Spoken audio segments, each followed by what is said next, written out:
happened back in 1993. A young couple went on a picnic in the woods to outrun their boring urban life. Now there were trees, mountains, and clean air all around.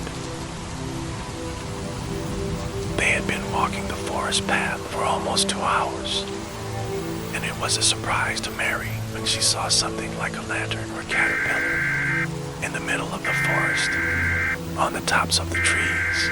She immediately called Tom to take a look too, but when he looked there was nothing like it anymore. No pillar, no sign of civilization, which is what Tom then said. After a little confusion, Thomas and Mary moved ahead. Apparently Mary was exhausted, and they had to find a place to sleep. After a quick dinner, they went to bed. The forest silence seemed like a fantasy to them, compared to the in-city at night.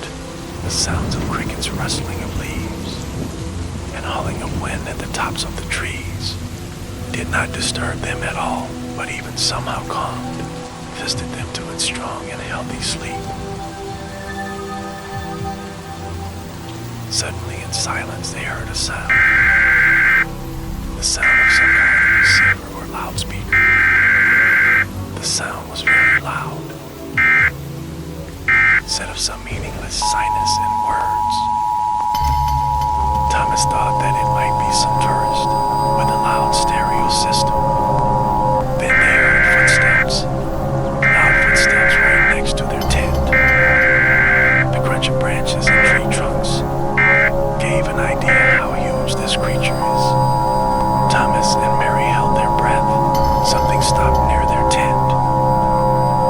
Suddenly a huge ashy red hand, or like some kind of a veil, went into the tent and grabbed Mary.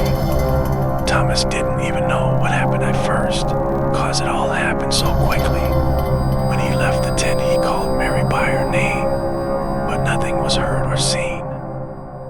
The flashlight barely penetrated the thickness of the night forest mist and moved from side to side through the trunks of the sleeping trees. Suddenly he noticed something. It wasn't a tree. Something huge was standing